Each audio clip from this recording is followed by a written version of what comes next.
So here we are at Arsenal Stadium, and it does not get much bigger than this. Arsenal, the current champions of Europe, the 2 times champions of Europe, against Chelsea in the Champions League Quarter Final. First leg here at Arsenal Stadium this evening. The first time the teams have ever met one another in European competition. In fact, Arsenal have only met another English team once in the Champions League. That was in 2014. They lost to Birmingham. And in fact, across the men's and women's teams, Arsenal have never beaten English opposition in European competition. And what a time this tie would be to change that. And when this draw was made a couple of months ago, I felt the pressure was much more on Chelsea. They are yet to win this competition. This competition, understandably, is an obsession for them, given their domestic dominance. And obviously they had to watch Arsenal do it somewhat surprisingly last season. However, as the game's drawn closer, Arsenal are in really, really good form. They've won their last 9 games consecutively. Chelsea in less good form coming into this. However, not a one-off game, across 2 legs. Chelsea have so much quality, so much of their season depends on this game as well. As the wind howls in, that tells you what kind of conditions we'll be playing in tonight. These games are going to be really, really close, I think. I think nothing's going to be decided tonight, but obviously Arsenal have home advantage tonight before going to Stamford Bridge next week, and I think they'll definitely want to take a lead, even if it's a slender one. But I think the dynamic of playing Chelsea across 2 legs as well is not something we've had to deal with before, so plenty of intrigue here. But I think Arsenal can come in nice and relaxed. They're the champions. They got 9 wins on the bounce behind them. I want to see them kind of just puff their chests out a bit, relax the shoulders and see what they can do tonight, because on current form, they're coming into this in better shape, but form doesn't mean everything when these 2 teams tend to meet. Yeah, so Arsenal put together a bit of a light show, so people scanned the QR code on their phones, created a little bit of a disco in here. Actually brought to mind when we played at Stamford Bridge a couple of years ago, and we had the sock mishap, so there was a delay to kick off, and the stadium DJ, to be fair, at Stamford Bridge knocked it out of the park that night, and I think that's influenced a fair few WSL clubs actually, including Arsenal, in terms of how to build up to some of these bigger games. And you can hear the noise there about what this means to both sets of fans this evening. 10, 9, 8, 7, 6, 5, 4, 3, 2, 1. So we're underway here at Arsenal Stadium. Arsenal starting lineup largely what you'd expect, except maybe for the fact that Beth Mead starts over Olivia Smith, who's on the bench. Now, Olivia Smith didn't train with the group yesterday. Renee Slagers was asked about that in the pre-match press conference. They said it wasn't an injury, it was an individualised recovery plan for her. It does make you wonder whether she's carrying a knock, because she's playing so well at the moment. It's difficult to envisage leaving her out, but I don't think there's a big problem bringing a player like Beth Mead into the starting lineup. Both teams probably a bit thinner on the bench than they'd usually be because of the Asian Cup and because of injuries, but it's a 2-legged game here, and I'm really fascinated to see how that dynamic plays out tonight. The Arsenal goal scorer, number 25, Stina!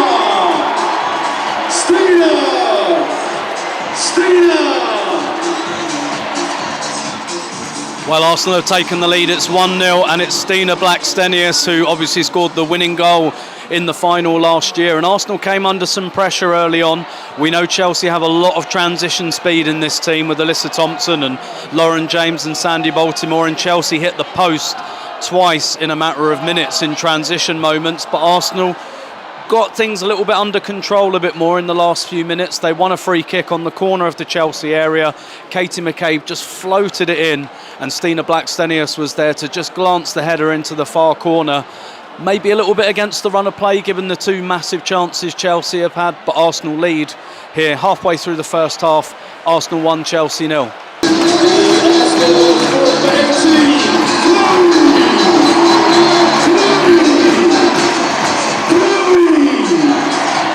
And Arsenal move into a 2-goal lead here. Ever since that first goal, they've really started to take control of this game, and it's Chloe Kelly with a shot from the edge of the area. We've just had the range just started, the winds just started whipping here. Beth Mead found Chloe Kelly on the edge of the area. Chelsea didn't close her down, and Chloe Kelly hits one along the floor, skids across the floor underneath Hannah Hampton into the bottom corner. It's 2-0 to Arsenal.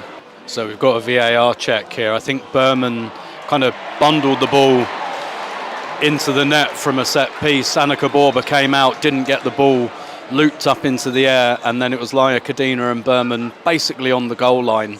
The referee initially, and Berman headed it in. Initially the referee gave a foul on Laia Kadina on the goal line. Long VAR check, VAR's upheld the decision, still 2-0 to Arsenal.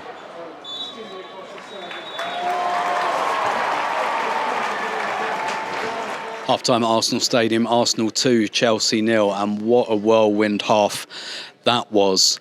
Chelsea hit the post twice early on through both Alyssa Thompson with a deflected shot and Lauren James, and I think we know with the players Chelsea have going forward, like Baltimore, like James, like Thompson, they've got a lot of transition speed, and in the first 10 minutes Arsenal didn't take care of the ball very well. There were some ricochets, and when that happens Chelsea are going to get in. They got in twice, Arsenal kind of got away with it, but then they got a bit of a grip back on the game, got the game back under control, and Stina Blackstenius gives them the lead from a Katie McCabe free kick, glancing it into the far corner, almost Tony Adams against Torino style from 1994, and that really gave Arsenal a lift, that really gave the crowd a lift, and a few minutes later Chloe Kelly cracked one in from the edge of the area, and I think the conditions really playing a part there. It got very windy, very rainy, and Chloe Kelly hit a hard shot along the ground which Hannah Hampton let squirm through her, and then Arsenal, to be fair, really got away with one at the end of the half when Bruman headed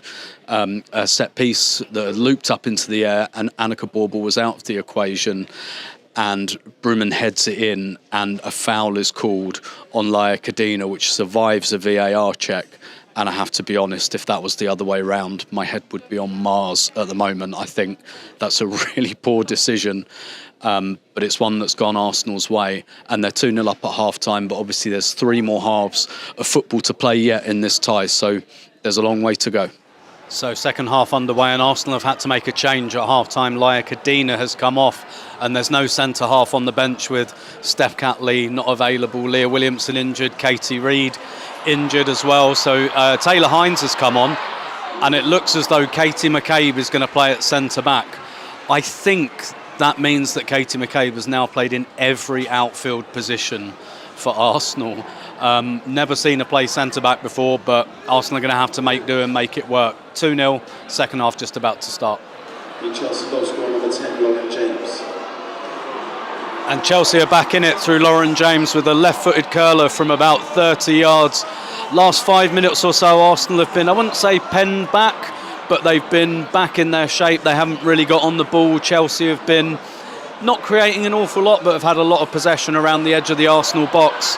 And Lauren James, she's always very, very dangerous when you allow that on her left foot, 30 yards out. Talked earlier about how the conditions were probably a factor in the Chloe Kelly goal. I think it's the same here. The wind carries it right into the top corner. It's 2-1, and the tie's very much on a knife edge now. So halfway through the second half, and it's Arsenal 2, Chelsea 1. And like I said a minute ago when Lauren James scored, it really felt like the next goal was going to define this tie. If Arsenal got it and went 3-0 ahead, that would be that would be a lot for Chelsea to make up, even with a whole 90 minutes at Stamford Bridge. But 2-1, puts that back into perspective a little bit. Ties very much in the balance here. Arsenal had been sitting off and playing on the counter-attack, which I think is quite natural when you're 2-0 ahead. So it'd be interesting to see how both teams approach the last 20 minutes here. 2-1 defeat, probably not a terrible result for Chelsea, but obviously they'll go for more.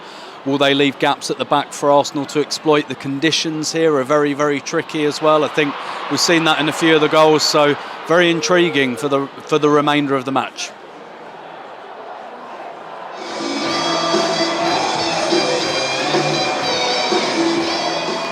He's going to announce the goal scorer. The Arsenal goal scorer number 23, Alessia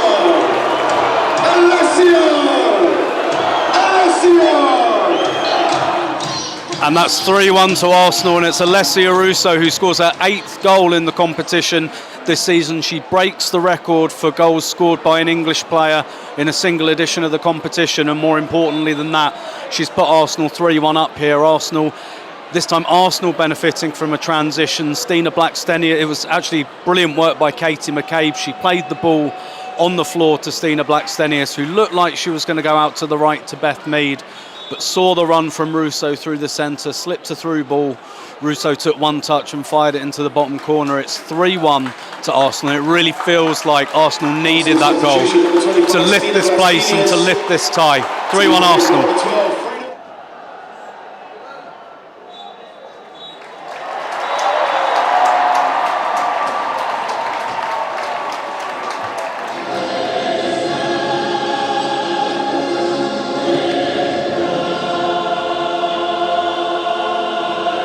So it finished Arsenal 3, Chelsea 1, and that's advantage Arsenal ahead of next week's second leg at Stamford Bridge. And it feels like a lot happened in that game, with Chelsea going close early on with a couple of efforts that hit the post, and then Arsenal come back into it and get 2 goals in quick succession, and at half-time at 2-0, and then Chelsea have a goal disallowed right at the end of the first half, which quite fortunate for Arsenal, I think. And then it really felt like the next goal would kind of define the tie, and Chelsea got it with a magnificent effort from Lauren James from 30 yards. And at that point, it did feel like the tie could swing in the other direction, but Arsenal responded very quickly with an excellent third goal to win the game 3-1. And I think that was really important, to take a good lead to Stamford Bridge next week, because that's going to be a really hard tie as well.